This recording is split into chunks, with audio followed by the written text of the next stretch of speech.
LCA Tejas development gives India an edge in aeronautics.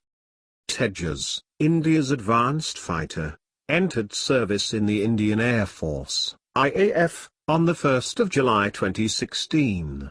Tejas is not an ordinary aircraft, but a fourth-plus-generation fighter embodying very advanced technologies, like fly-by-wire systems, all-digital cockpit, advanced composites, utility management systems, open systems avionics architecture, weapons management system with an array of air-to-air and air-to-ground weapons.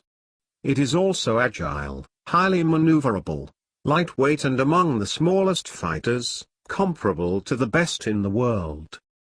At the Bahrain Air Show, it won the admiration of aviation experts and visiting Air Force teams. Some countries even showed interest in acquiring the aircraft. The Indian Air Force is committed to buy 120 of these fighters. In the long run, it and the Indian Navy will need hundreds of Tejas variants. Plus, there is a huge potential for export. It is a cost-effective aircraft with a high bangs-to-bucks ratio. Hindustan Aeronautics has also developed a range of helicopters with very advanced technologies. The Tejas is the latest indigenous weapon system to enter service, but the DRDO has developed a large variety of sophisticated weapon systems. A range of missiles, the Prithvi, Dhanush, Agni, Akash, Nag, BrahMos have all been developed in India. India still imports 60% of its requirements, however, mostly to meet the immediate needs of the services.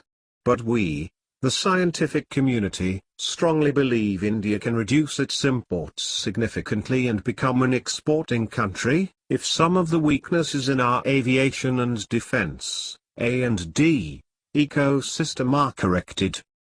Fortunately, the situation in India is changing in the positive direction.